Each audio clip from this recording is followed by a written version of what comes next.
Bom, pessoal, boa noite. Então, nós começamos aqui o nosso encontro. Eu espero que todos tenham a habilidade de participar. Como é um encontro inicial, estamos usando essa plataforma a primeira vez, talvez tenhamos alguns pequenos aí desencontros, mas, de qualquer maneira, é um grande prazer estar aqui com a professora Renata, o professor Maurício, e nós vamos debater uma temática que é um pouco ampla, mas cada um dos professores vai encaminhar de acordo com a sua percepção a respeito do tema. Então, o nosso tema é a leitura sob a ótica humanista, e nós sabemos que a leitura é, antes de tudo, uma ação social, é uma ação de existência, pelo menos na concepção em que eu trabalho. E eu acredito que em tempos de pandemia, em tempos de isolamento, nada melhor do que a leitura para nos ajudar a enfrentar essa situação tão difícil para todos nós. Inicialmente, então, eu vou fazer uma breve leitura do currículo de ambos, e depois cada um terá aí, em média, 30 minutos, nada muito fechado, né? Nada muito rígido, mas é uma média de 30 minutos. Eles vão abordar das suas perspectivas essa temática, e posteriormente, dentro da medida do possível, nós vamos fazer algumas discussões a partir das perguntas, até umas 9h30 aproximadamente, que é o que nós pensamos. Então, sejam todos muito bem-vindos e bem-vindas a essa nossa conversa, a esse nosso diálogo acadêmico. A professora Renata Orselli é professora universitária, atualmente participa do programa de pós-doutorado da Universidade de São Paulo e pertence ao grupo Linguagem e Cognição, que é coordenado pela professora doutora Maria Célia Hernandes. É também pós-graduada pela PUC de São Paulo na área de língua portuguesa. O professor Maurício é historiador, professor da rede municipal, diretor do Instituto Giordano Bruno de Pesquisa Social, secretário político de Emancipação Comunista, que é uma organização comunista, a qual, inclusive, mantém uma publicação no Facebook que me orgulhei muito de ter sido convidado para poder escrever um pequeno texto a respeito da atual situação brasileira. Então, inicialmente, nós vamos passar a professora Renata, ela vai contar um pouco das suas ideias, e em seguida eu passo para o professor Maurício, para que ele possa dar andamento. Só que antes eu gostaria que cada um desse uma palhinha, aí logo em seguida cada um fizesse uma breve apresentação de si, e depois a gente retoma com a professora Renata, pode ser? Renata? Eu começo? Pode começar, Renata. Ladies Tá first. Gente, boa noite, obrigada, professor Saulo, pelo convite. Boa noite, professor Maurício. Eu vou falar assim, muito rapidamente da minha ideia, depois eu começo a explicar um pouco mais. Mas depois que eu tive esse convite, né, com esse tema leitura sobre a ótica humanista, eu fiquei pensando, qual vertente eu gostaria de ir, porque ele é tão aberto, dá para falar sobre tanta coisa. Eu queria puxar um pouquinho, lógico, para a minha área, né? Então, como eu atuo na área da educação inclusiva, com ênfase em surdez, então eu quero terminar minha fala aqui, né, mostrando um pouquinho essa leitura do lado do sujeito surdo. E também vou mostrar um pouquinho de deficiência visual, em homenagem ao professor Saulo. Então, eu parti primeiro do conceito de leitura, né, é uma ação de ler algo. Ela vem derivada do latim lectura, e originalmente significado de eleição, escolha, leitura. Então, eu gostei bastante de partir desse significado, né, eleição, escolha e leitura. Também se designa por leitura ou obra de um texto daquilo que você lê, né? Então, nós podemos também usar a questão da leitura de mundo, né? Então, a minha ideia aqui, na verdade, é a partir desses conceitos, para construir a identidade do sujeito e a partir dessa construção, como ele faz a sua leitura de mundo, né? Não só a leitura de mundo, tudo aquilo que ele pode fazer essa decodificação, né? Então, eu começo com outro conceito, desmembrando a leitura de humanista. Eu vou até falar um pouquinho da história, mas eu vou deixar essa questão para o professor, que ele tem a competência, eu não tenho para adentrar tanto no tema da história, mas eu vou puxar um pouquinho do início da questão da leitura livro mesmo, texto, para chegar nessa leitura que eu proponho agora inicialmente, né? Então, o que é ser uma pessoa humanista, né? É a filosofia moral de colocar os humanos como os principais numa escala de importância. Eu gostei muito desse conceito que eu estou mostrando, porque como eu vou lá no início, né, do século XVII, passando para o século XVIII, chegar a pular depois para a contemporaneidade, então essa construção acho que vai de encontro com a minha ideia, né? Então, como os principais numa escala de importância, né, como centro do mundo. Então, uma perspectiva comum, uma grande variedade de posturas éticas, que atribui a maior importância à dignidade, aspirações, capacidades humanas e, particularmente, à racionalidade. Então, nessa perspectiva, partindo dessa perspectiva, né, uma escola humanista, então é propor os mecanismos para entender o ser humano. E qual o papel do professor, então, nesse mecanismo? É trabalhar essas relações afetivas.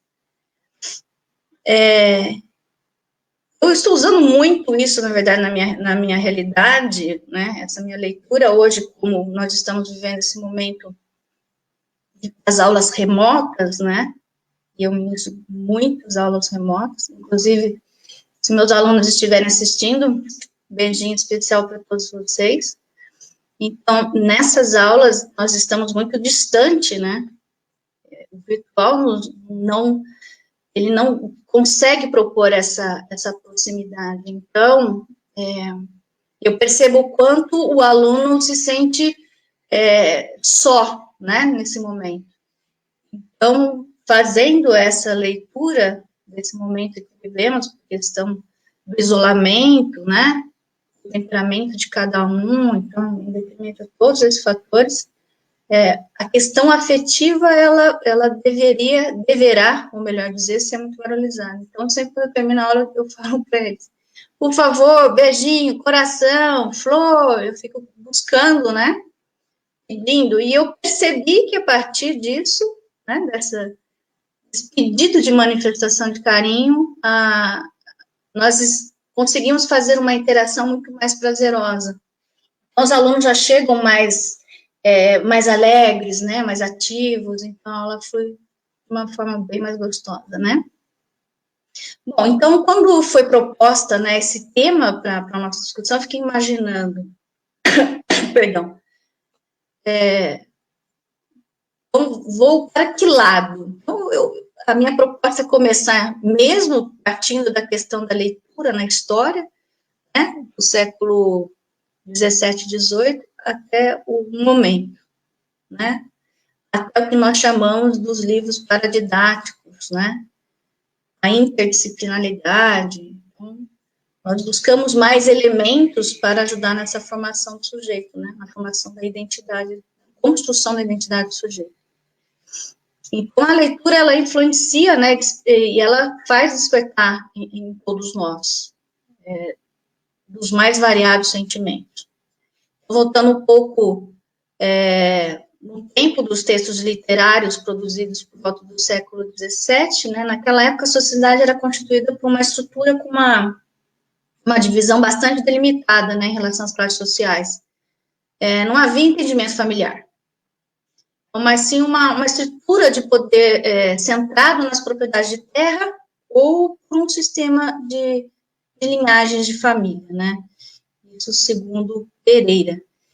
Então, significa que as obras, quando iam surgindo, se podemos chamar de obras literárias, elas sempre estavam voltadas para essas questões sociais, Então, a partir do século XVIII, há um surgimento de uma nova composição social, né, na qual os sujeitos começam a valorizar os laços familiares, resultando, assim, uma valorização da infância. Então, a criança passou a ser vista como um indivíduo frágil, inocente, sem experiência para lidar com a realidade. A educação das crianças, então, nesse momento, ganha uma nova roupagem, né, e vem do lado da pedagogia desempenhar essa função, que era controlar o desenvolvimento intelectual e emocional dos pequenos. Então, eu percebo que a partir desse momento nós podemos, então, mencionar a construção da identidade. Então, como eles não eram, né, visualizados, eles não tinham importância, então a leitura nem aproximava, né? Como nós falamos que a leitura, ela abre, né, a sua imaginação, ela te proporciona o seu desenvolvimento, né, cognitivo, ajuda no desenvolvimento cognitivo. Então, tratava-se na época de uma educação voltada para questões morais, muitas vezes de maneira assim, procurando somente refutar qualquer ação que caracterizava o mal, por exemplo, né? E cabia, e era incumbência, né, na verdade, as escolas, né, utilizando a literatura infantil, que tinha a função, então, de educar e informar os jovens, né? Assim, as temáticas dos livros eram sempre voltadas para os adultos. Então, agora vamos dar um salto, então, né, percebendo que a literatura, a leitura dos textos, né, que poderiam ampliar o seu conhecimento, ajudar no seu desenvolvimento intelectual, ajudar na sua formação de identidade, estava muito longe de aproximar-se, né? Era só para os adultos. Então, eu vou dar um pulo agora, vou dizer, então, que os livros, já que eram voltados para adultos, eu vou perguntar, então, aqui, então, qual é a importância da literatura, afinal, né? Então, a literatura, pelo seu potencial imaginário, ele enriquece o espírito da criança e do jovem, né? Tem a sua capacidade de sonhar, de criar, de construir, de se libertar e transformar. E age no íntimo do leitor e provoca diferentes experiências, com o sentido, com a sua linguagem. Então, ele enriquece as suas experiências, o seu conhecimento de mundo, né? Isso segundo a grande Cecília Meirelles. Então, segundo a Cecília Meirelles, né? Tudo é uma literatura só. Então, dando mais um salto, já que nada disso era voltado, nada disso era proporcionado, agora nós estamos numa realidade completamente diferente, né? Como eu falei das aulas remotas, então veio falar de uma transformação de um documento, que já ouviram falar, que é a BNCC, ela vem normatizar o ensino, né, da língua portuguesa, que divide-se, então, em 4 eixos. E o eixo que fala a respeito da leitura é o seguinte, que desde cedo a criança manifesta curiosidade em relação à cultura escrita, a ouvir e acompanhar a leitura de textos, a observar os muitos textos que circulam no seu contexto familiar, né? Esses contextos familiares, comunitário à escola, que vai construindo a sua concepção da língua escrita, reconhecendo diferentes usos sociais da escrita e gêneros, suportes e portadores, né? Então, os gêneros textuais é tão engraçado, porque se você for ver quais são os gêneros, todo mundo sabe quais são os gêneros textuais, mas eu estive pesquisando os gêneros textuais, né, para ver qual que é a literatura que é voltada para essas crianças que fazem parte, né, do estilo da inclusão, foram incluídos, né, na sala de ensino regular. E é um absurdo. No finalzinho eu quero mostrar alguns livros para vocês perceberem como não existe de forma alguma a possibilidade de ajudar esses sujeitos, né, com deficiência a proporcionarem mesmo a sua identidade, ideologia, visão de mundo, como que ele vai construir se não existem elementos para que ele possa, né, diversificar. Então, a experiência com a literatura proposta pelo educador é mediar esses textos, né, das crianças e contribuir para o desenvolvimento, para que ele tenha gosto da leitura, estimula a imaginação, ampliar seu conhecimento de mundo, né? Então, entra todos os gêneros que nós conhecemos aqui, poemas, contos, fábulas, etc. Então, os conhecimentos sobre os gêneros e os textos, sobre a língua, sobre a norma culta, sobre as diferentes linguagens, semioses, devem ser mobilizadas em favor do desenvolvimento da capacidade de leitura. A produção do tratamento das linguagens, por sua vez, deve, então, servir como ampliação das possibilidades de participação das práticas de diferentes esferas, né, nos campos das atividades humanas, sejam elas quais forem. Que elas contribuem, então, para a ampliação, né, do seu conhecimento. Quando eu falo do conhecimento, do seu letramento e, principalmente, né, o uso dessa linguagem. Eu acho que quando o sujeito consegue fazer esse uso dessa linguagem, quando ele já passou por esse processo, né, de letramento, a visão de mundo dele, ele realmente fica muito mais sensível, mais amplo, né? Ele consegue entender muito melhor o outro, né? Sua relação interpessoal. Na verdade, o que eu quero chegar exatamente nesse ponto, sabe? Onde essa progressão curricular que agora se faz importante, né? São diferentes procedimentos, ela vai muito além dessa questão da criação de livros paradidáticos, né? Diversidade de gêneros escritos, multissemióticos, enfim, vai muito mais além, né? Diversificar esse tipo de apresentação, seja ela expositiva, dialógica, interativa, né? Então, percebemos que essa prática de leitura, escuta, né? Falar e escutar, essa produção de texto, né? Eu ler, entender, decodificar, ela apresenta, então, outra funcionalidade, outra intencionalidade. Hoje a escola tem um papel importante na formação da identidade do sujeito. Então, eu queria mostrar aqui para vocês, antes de terminar, alguns livros, né, voltados para essa área do qual eu falei. Então, eu tenho aqui, do programa Ler e Escrever, orientações curriculares, olha. Opa, assim. Caderno de apoio à aprendizagem de Libras.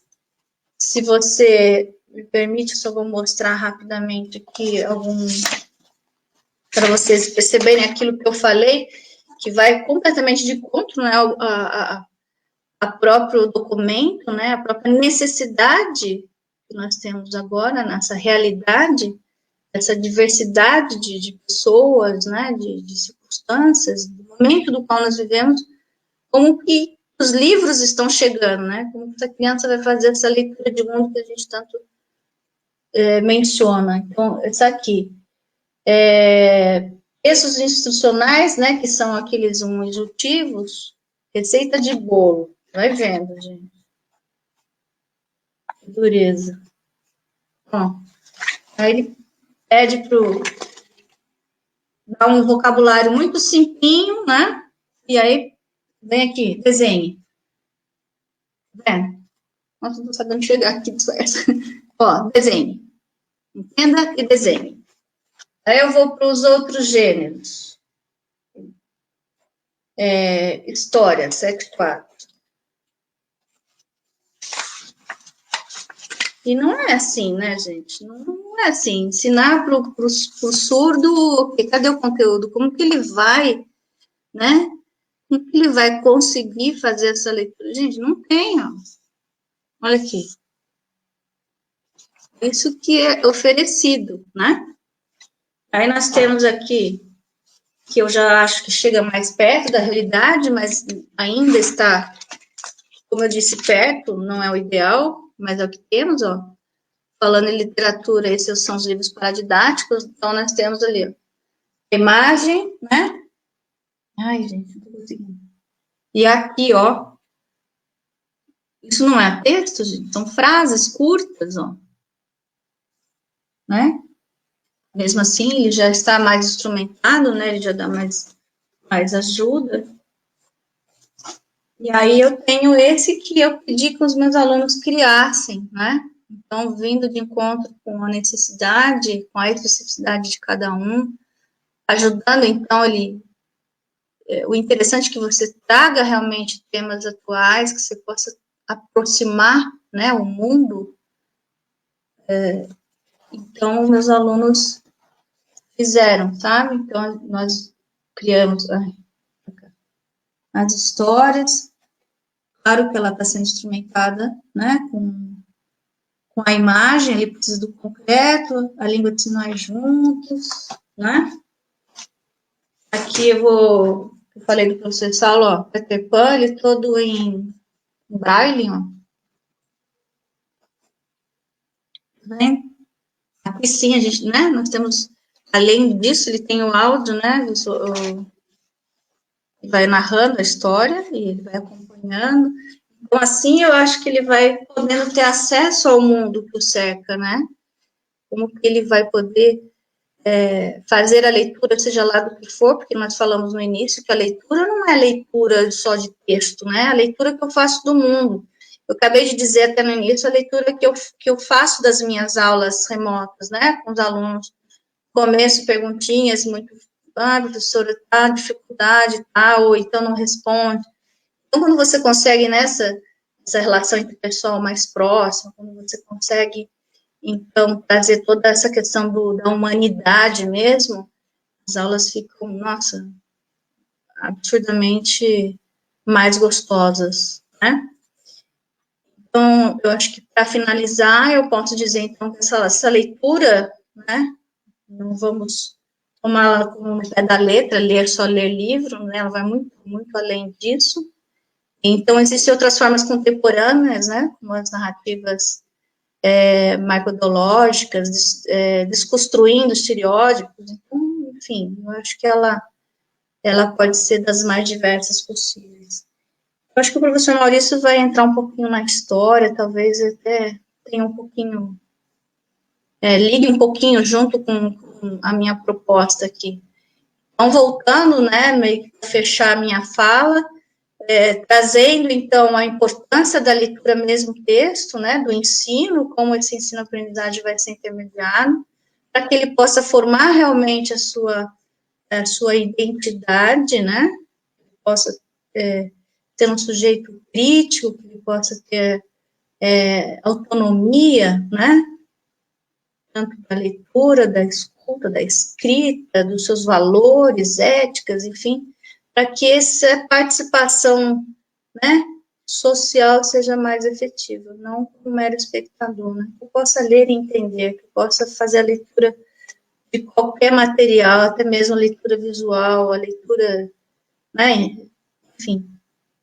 Eu acho que é isso, a minha fala era mais voltada para esse sentido, eu espero que vocês tenham gostado e entendido a minha ideia. Obrigada a todos. Obrigado, professora Renata. Professor Maurício.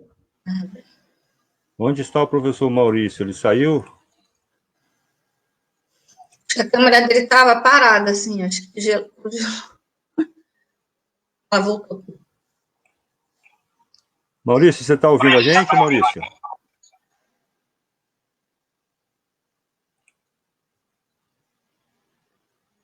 Ele não aparece aqui, não sei o que aconteceu. E está dando problema no YouTube, a gente não conseguiu transmitir para lá, infelizmente. Não sei o que Estou vendo aconteceu. aqui do lado. Que pena. Não deu Tá certo falando com o que YouTube. o Maurício falou para você colocar o link lá no YouTube. De Mas repente. o link já está no YouTube, né? É?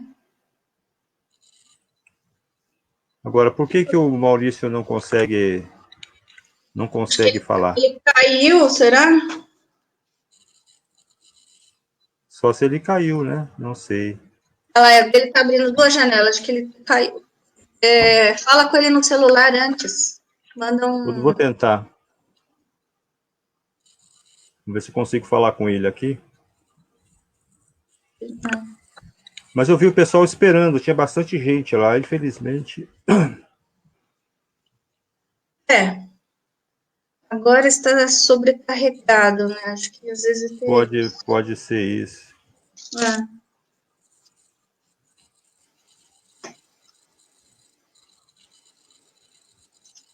Tô perguntando para ele se ele saiu, para ver se ele volta.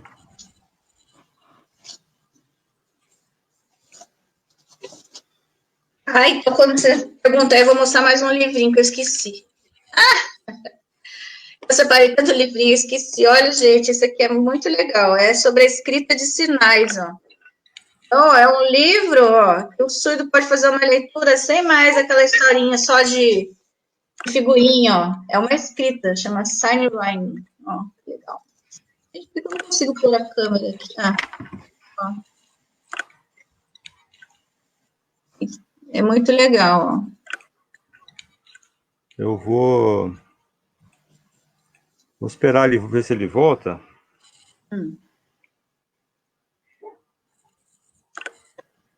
Você quer acrescentar mais alguma coisa, Renata? Pode continuar, viu? Enquanto eu vou tentando ver se o nosso amigo volta. Deixa eu ver o que mais eu poderia falar. Eu acho que eu falei dos livros. Falei de uma leitura que possa estar mais perto da realidade, né, do sujeito. Porque... Eu estou aqui. Voltou. Voltou, professor. Eu não fui sequestrado por uma milícia bolsominion, não. Caiu.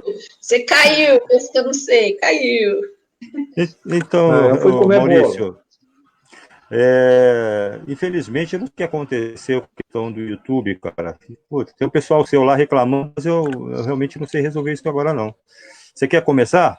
Eu vou tentando ver se eu vejo alguma coisa aqui, mas não sei, não conseguindo. Agora, no YouTube, no Facebook, coloca o link. Tá rolando. Tá, manda para o Facebook, alguma coisa assim. Tá bom, pode assumir aí.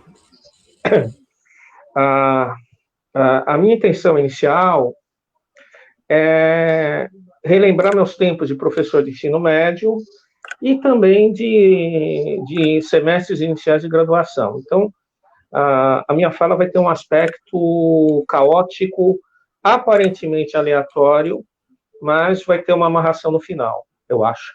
Né? Então, vamos começar. Eu nasci que eu seja o herói da minha própria vida. Essas duas orações são as frases iniciais do romance David Copperfield, do Charles Dickens.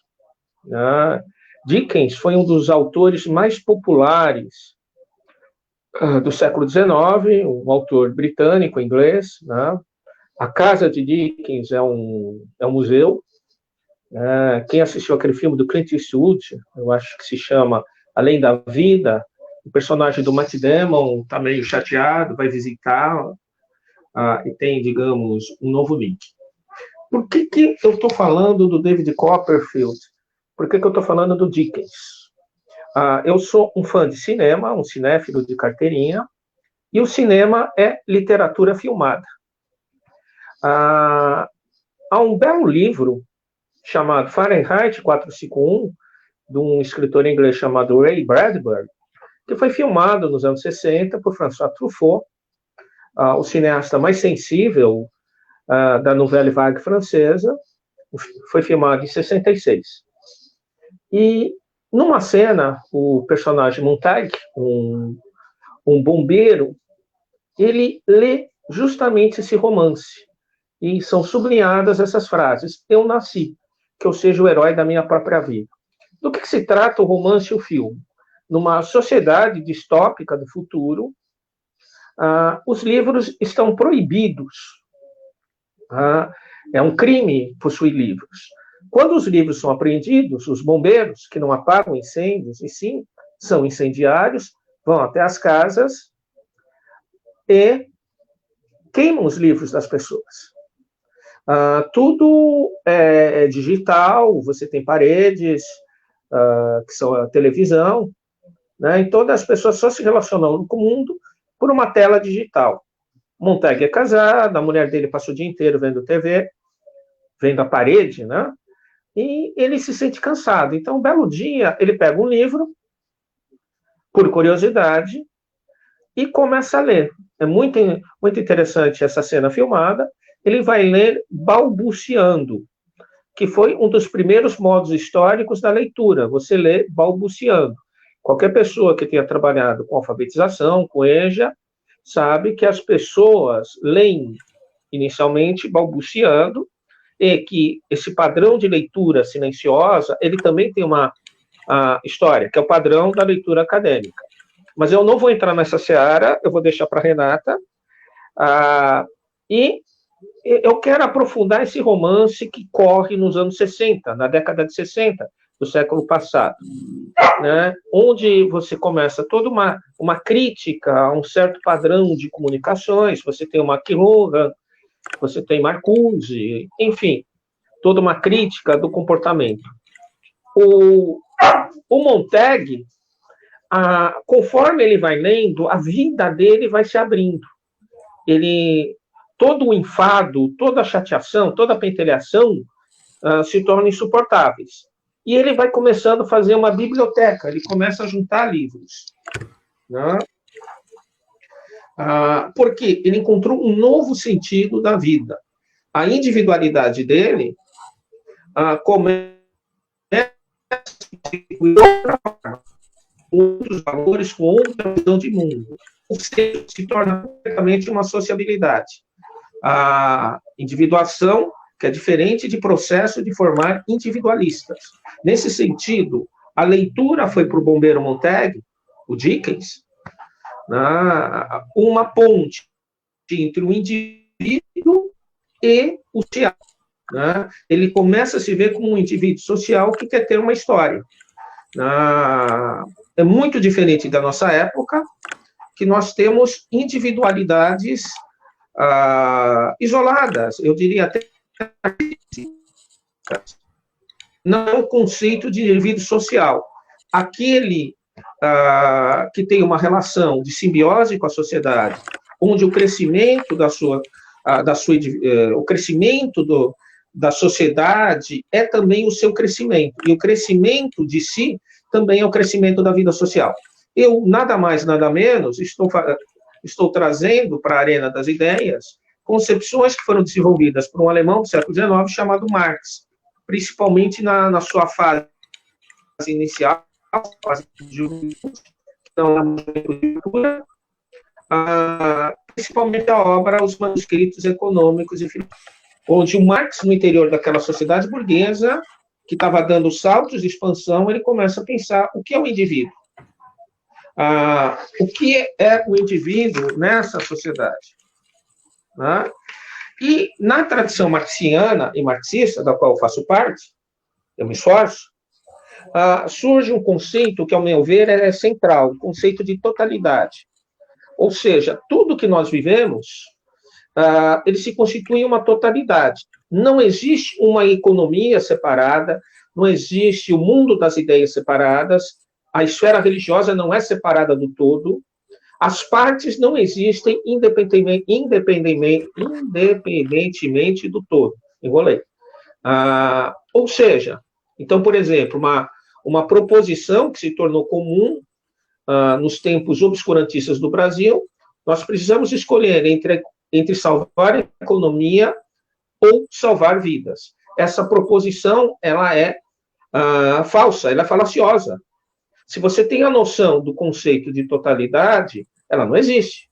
Porque economia, que vem do grego oikos, o governo da casa, enfim, o governo do domicílio, ele pressupõe que existam pessoas vivas. Então, essa questão, que eu vou avançar depois, você controla meu tempo, Sal, de que nós temos escolhas como essa, escolhas macabras, tétricas. Para citar um filme, A Escolha de Sofia. A vida não é fazer escolhas de Sofia permanentemente. A vida é construção, para citar um literato músico, ou um músico literato, que é o Chico Buarque. Então, qual a questão dessa literatura? Né? A literatura, portanto, ela não é algo separado, a esfera literária não é algo separado desse conjunto da totalidade. Claro que cada esfera tem sua autonomia, tem seus movimentos próprios, porém, a literatura, a literatura moderna, a literatura burguesa, se quisermos assim, quando ela se funda, literatura ocidental, a partir do século XVI, com as primeiras formas romanescas, ela está colocando para si, e aí eu estou pensando em Dom Quixote, por exemplo, eu estou pensando nas obras de William Shakespeare, ela está colocando para si o indivíduo que começa a ter autoconsciência do que ele é, ou o que a sociedade também é. O Dom Quixote que escolhe trilhar seu caminho. Né? Ou o Shakespeare, que eu tenho essa coisa de estudar produções intelectuais britânicas, quando o Hamlet coloca aquele famoso dilema, ser ou não ser, o que ele está colocando historicamente numa obra do século XVI? Ele tem alternativa. Ele não precisa seguir a sua linhagem e se vingar a morte do pai pelo tio. Ele poderia escolher como príncipe ir para a Itália bater papo com os artistas do Renascimento. Ele tinha uma escolha. Ou seja, é uma característica da modernidade o desabrochar da individualidade e nós podemos ter escolhas. Só que não. Né? As formas do capitalismo vão limitar as escolhas para grande parte da sociedade e vão ampliar as escolhas de forma gigantesca para apenas uma parte da sociedade. Mas voltemos ali para o Hamlet. Né? Se eu tenho escolhas, eu reconheço que eu tenho interesses próprios que não são da comunidade tradicional. Se eu sou o eu se constitui num eterno processo de se descobrir, né? De se descobrir o que é o eu, processo que talvez seja infinito, eu preciso dialogar com as experiências de outros seres, de outros povos, de outras culturas, de outros todos. Para citar Clarice Lispector, eu preciso me achar, mas mesmo que o se achar seja novamente um perder-se. Então, esse indivíduo que se libera, ele vai ter a experiência da leitura como uma das constituições da liberdade moderna. Liberdade que não é uma liberdade ainda capturada pelo liberalismo que vai surgindo no século XVII, XVIII e XIX. Ou seja, nós, para usar o Marx novamente, nós incorporamos, o homem ao se fazer, ele incorpora novas necessidades que são, além das materiais, que são imateriais, que passam a ser tão importantes quanto as materiais. Eu gostaria de lembrar o belo filme uruguaio, A Noite de 12 Anos. Há uma bela cena onde o ator que interpreta Pepe Mojica, onde, ao falar com uma médica, ele pode assinar um documento. Aí, o close da câmera, a mão que segura a caneta, e ele fala, eu estou vivo, eu tenho uma identidade. Né? Aí entra a questão da escrita e da leitura como gêmeos siameses, embora cresçam em ritmos diferentes. Então, a questão da literatura, ela passa a ser o quê? Uma das primeiras formas de autoconsciência do indivíduo sobre a sociedade e de si. Então, eu gosto de uma citação do Maxim Gorky, o autor russo, bolchevique, que escreveu A Mãe. Ele está aqui no livrinho do professor Newton Duarte, da Unesp de Araraquara, só que eu não consigo achar. Então, me perdoem que eu vou citar com a minha memória afetiva. Então, eu quero livros que não me acalmem. Eu quero livros que deixem minha cabeça cheia. Eu quero livros que me perturbem. Né? De novo, a ideia de uma angústia, em alemão Angst, a fome, né? A vontade de comer, diria a nossa MPB, né? De que existem outras fomes além da fome corporal. Existem fomes de identidade. A gente não quer só comida, quer diversão e arte. De novo, um poeta que faz música. Então, essa constituição dos sujeitos modernos, né, que tendem, como diria Erich Fromm, o homem está condenado à liberdade, a gente precisa limpar o terreno, ela é formadora da forma de consciência. Voltando para um outro autor marxista, o Georg Lukács, que ele vai dizer que a experiência da arte, aí incluindo a literatura, é uma experiência de catarse. Ou seja, ele pega o tema dos antigos gregos, é o seguinte: ao ler, eu vou falar como professor, ao estudar, eu tenho o acesso, eu passo a entender as coisas. Mesmo que eu não consiga mudá-las nesse momento, mas eu consigo desenvolver formas de empatia com outros seres como eu e perceber que dilemas que afligem os indivíduos de forma individual, desculpem a redundância, são coletivos e sociais. Há uma autora francesa, a Renata deve conhecer, eu tenho os livros dela, chamada Michelle Petit. Ela tem uma série de livros sobre os jovens e a leitura, que ela mostra o quanto a leitura acaba sendo, para esses jovens, um canal de construção de juventudes, de sociabilidades que se afastem da neurastenia produzida socialmente pelo capital. Né? O capitalismo é estressante, o capitalismo é uma doença. Ele procura substituir o rico desenvolvimento histórico da essência humana pela natureza da mercadoria, que não tem consistência. Para citar um livro de um autor que eu gosto, o Ítalo Calvino, O Cavaleiro Inexistente, o capitalismo é um guerreiro com uma bela armadura de aço, só que vazia por dentro. Não tem sentido. Então, as formas da indústria cultural, as formas repressivas que surgiram no século XX, elas vão ter um ódio inato, intrínseco à cultura. E, de novo, retomando a proposição do Gorky, não é qualquer coisa. Então, e talvez a maior forma de manipulação seja a desnaturalização, a perda da substância dos conteúdos artísticos. Então, a experiência artística de Van Gogh, os quadros de Van Gogh são uma coisa, eles são uma conexão de experiência. Talvez esse seja o critério estético para nós começarmos a pensar quais são as melhores formas artísticas, a conexão com a experiência. É diferente de uma decoração de para novos ricos, feitas por Romero Brito, por exemplo. O sertanejo universitário é uma afronta à música caipira de raiz que cria uma conexão com as experiências históricas dos trabalhadores rurais brasileiros eternamente expropriados. Primeiro pela sesmarinha, depois pelo latifúndio e agora pelo agronegócio. Ou seja, a leitura ela precisa ter o sentido da conexão com as experiências, portanto, com a totalidade.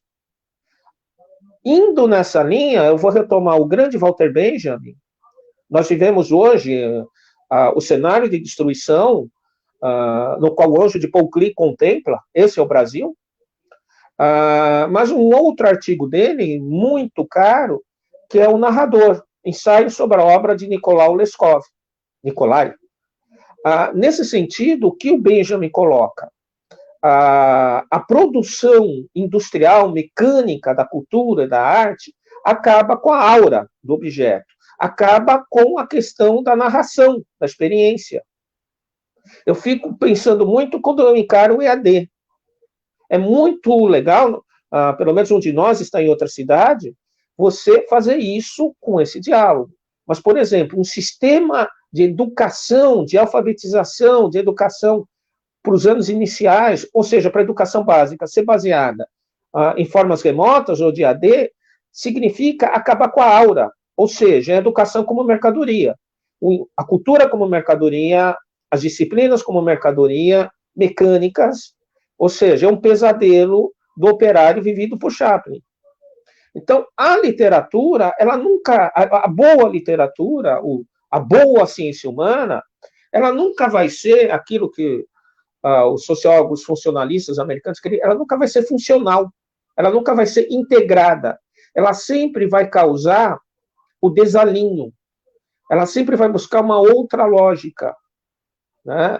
Balzac poderia ter sido um grande reacionário conservador, ele o era, mas a construção da estrutura da comédia humana, por exemplo, permite que você entenda outras histórias, outros contrapelos e faça crítica a processos que deveriam levar à emancipação humana, mas não levam, né?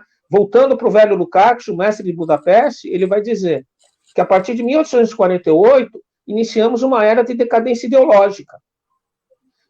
Porque em 1848 a classe trabalhadora apareceu de forma independente no cenário político e dizendo, olha, esse liberalismo de vocês é a liberdade da propriedade privada, nós queremos a liberdade dos seres, nós queremos a democracia.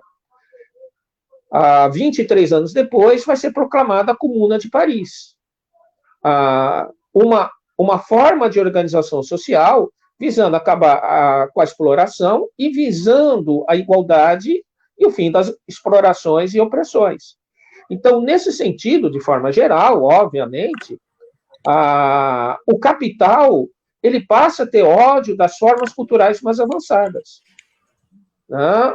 Isso nas regiões centrais ao capitalismo. Imagine na periferia, em países que tiveram um desenvolvimento capitalista periférico. O Brasil organizou seus primeiros passos de acumulação capitalista pelo trabalho escravo, que colocou de forma estrutural formas de sociabilidade que são extremamente agressivas à vida humana. A última vez que eu consultei, haviam cerca de 16.200 mortes. Estas mortes estão naturalizadas, elas se tornam uma abstração. Veja, para quem conhece o Rio de Janeiro, seu estado natal, Saulo, é muito importante visitar o Cais do Valongo. Aquilo é um monumento à irrazão, à violência abstrata do tráfico negreiro. Você encontra cadáveres.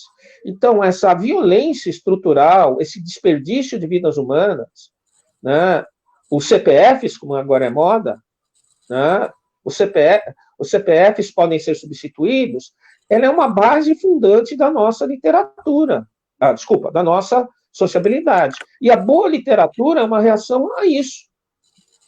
É impossível não pensar nesse momento, claro, na peça de Camus, mas é impossível não pensar na Vidas Secas. O casal Fabiano e Vitória, eles estão, o menino mais moço e o menino mais velho, em alguma fila, tentando regularizar seu CPF para receber um auxílio emergencial. É impossível não pensar em São Bernardo, quando, no Paulo Honório, aquele self-made man, né, do empresário rural, no fim do engenho, na transição para a usina, né, quando você vê a cena daquelas moças forçadas a ajoelhar e rezar para o comércio ser reaberto em Campina Grande, na Paraíba. É impossível não lembrar da literatura quando você lembra da Macabeia, da Hora da Estrela, de Lispector. Né? O que aquela moça, que era um universo em si e que não era nada para a sociedade, e que morreu atrapalhando o tráfego. Qual tráfego? O tráfego do capital no Brasil.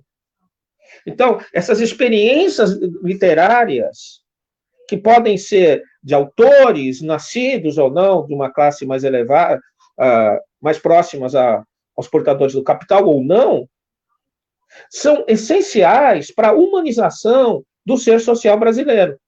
o ser social que porta, que carrega a história do Brasil, que infelizmente tem muitos cadáveres. Se a Regina Duarte não gosta, problema dela. Ela mostrou que ela vai para o esgoto. Agora, nós não elaborarmos os nossos planos, os nossos materiais, isso vai recuperar o sentido público da educação. Agora, o que nós temos? Eu costumo chamar isso de senzalização do Brasil. O que é isso?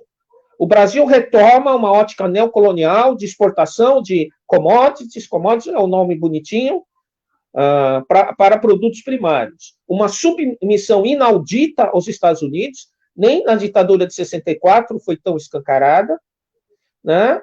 E colocar, se possível, como o Ricardo Artudes falou numa entrevista recente, toda a população trabalhadora na informalidade, toda a população no terror de trabalhar por um dia, como era nos burgos europeus no início do capitalismo. Quem leu, os meus alunos liam no ensino médio a história da riqueza do homem. Ou seja, a vulnerabilidade, a insegurança como política. Aquilo que os coaches acham que é legal para os outros, não para eles, que é tirar da zona de conforto. A humanidade, ela tem o direito e ela tem a vocação histórica para ter zonas de conforto. Sentar, tomar seu café com bolo de fubá, sentado, e talvez com um belo livro. Ou, na sua cozinha, escolher feijão, junto com o Gianfrancesco Guarnieri e a Fernanda Montenegro, e eles não usam black ties.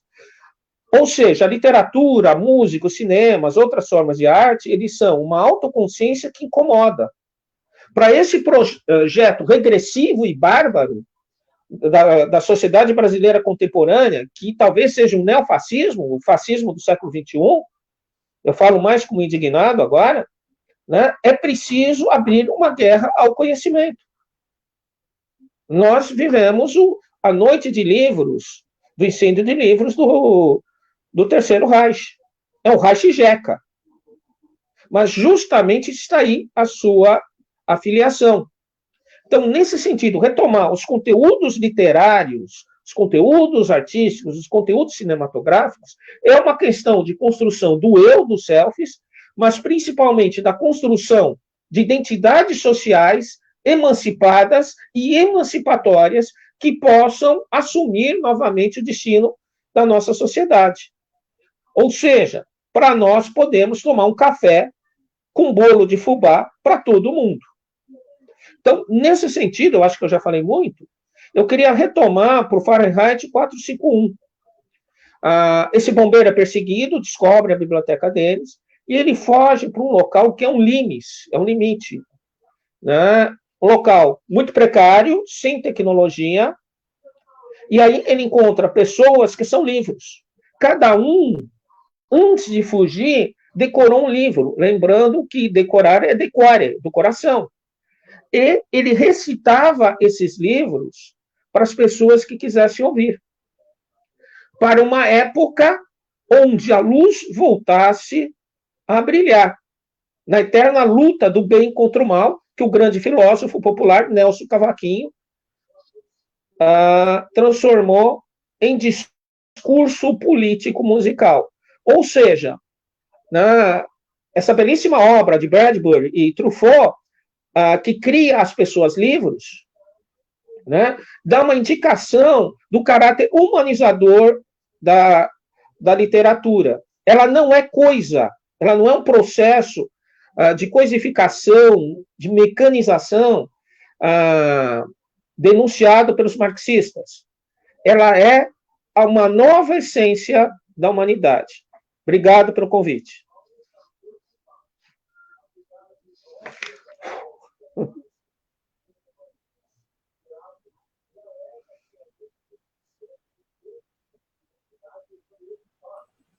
Bom, eu que agradeço a professora Renata, agradeço ao professor Maurício, visões diferentes da leitura, mas que, em alguns aspectos, pelo menos, eles se encontram, se afinam.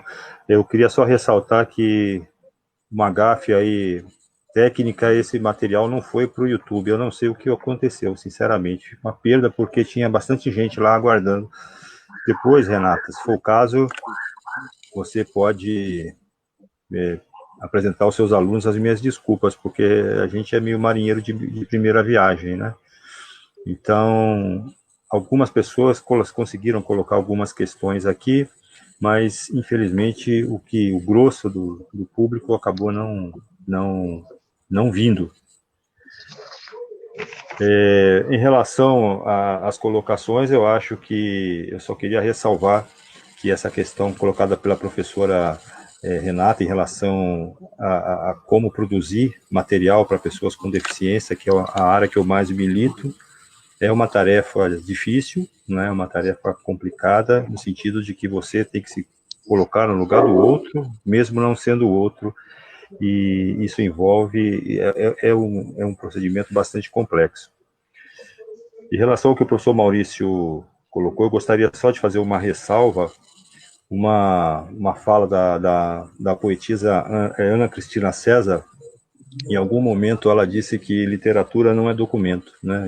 Lá para os anos 80 ela tinha essa colocação, mas me chamou muito a atenção. Eu não concordo com essa colocação, embora eu acho que ela é pertinente em alguns aspectos, mas quando o Maurício fala sobre essa questão de que nós encontramos na vida real personagens na literatura, ou encontramos na literatura personagens da vida real, não saberia muito bem como colocar a ordem, é fato, Vidas Secas, inclusive, que ressaltou muito bem aqui. Eu queria saber se vocês têm alguma colocação, os finalmente, para a gente encerrar essa nossa conversa, sugestões de temas e numa próxima oportunidade a gente ter uma ampliação de público aí, tendo vamos dizer assim, uma ação técnica mais efetiva, que não é muito a minha praia. Então a gente acaba, às vezes, né, cometendo alguns deslizes aí. A senhora Renata quer fazer alguma... Eu quero, antes de mais nada, agradecer novamente o convite. É uma pena, eu acho que os alunos iam ficar muito felizes de ouvir aqui as colocações também do professor Maurício, que eu gostei demais das comparações que ele usou com as obras literárias. Obrigada, viu, pela sua aula, adorei. E foi o que o professor Saulo falou, né? Nós fomos para caminhos diferentes, mas de uma certa forma a gente acabou se encontrando aqui em alguns conceitos. Então foi muito legal, foi super prazeroso. Espero que a gente possa fazer uma segunda live aí para continuar, porque realmente é uma judiação. Eu vi que as pessoas começaram a querer perguntar aqui, mas não deu certo. Eu só queria agradecer. Obrigada, viu, Saulo? Obrigada, professor Maurício. Obrigada, pessoal que está assistindo. Eu agora? Pode falar. Pode fazer eu acho que tinha alguma coisa, professor. Aí deixar os... Eu acho que eu pus pimenta no meu bolo de fubá, que eu pretendia ser um pouco mais ponderado, mas como diria Shakespeare, né? A ira me sufoca, a cólera me indigna. Eu acho que é de Otelo. Né? E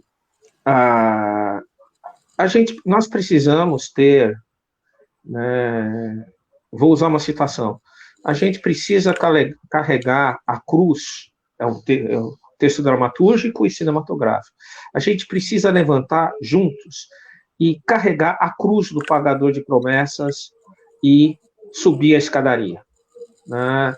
Nós precisamos tomar uma atitude, nesse momento de pandemia, inclusive de solidariedades, mas também atividades como essa, nós estamos lutando contra a barbárie.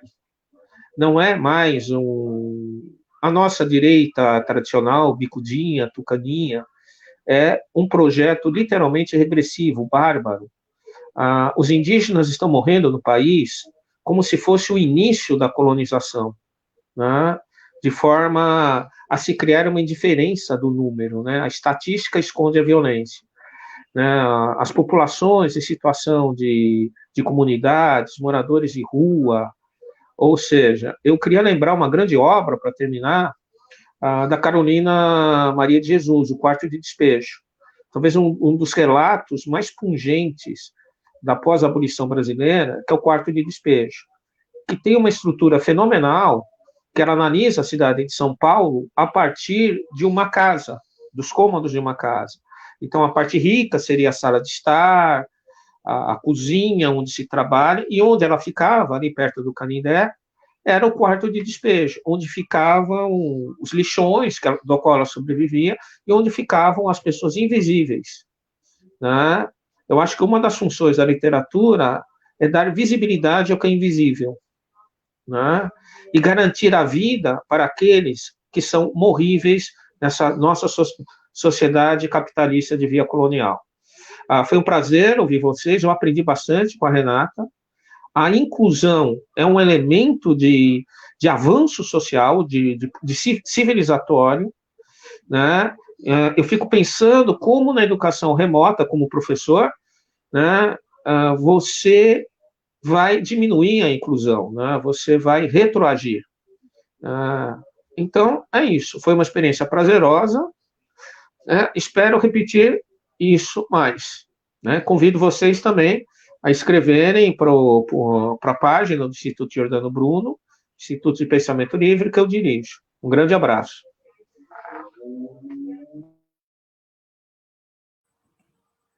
Bom, então, mais uma vez, obrigado a todos. Uma boa noite. Eu vou ver aqui nessa plataforma onde fica armazenada a gravação, Renata, e aí eu vou disponibilizar para você poder depois até conversar com seus alunos a respeito do que foi essa conversa, esse aprendizado entre a inclusão e o marxismo. Fizemos aqui uma dobradinha muito legal. É verdade. Obrigada, Saulo. Obrigada, professor Maurício. Tá, um grande abraço para vocês. Boa noite. Abraço para os dois. Tchau. Boa noite. Tchau. Tá? Tchau, tchau. Tchau, pessoal.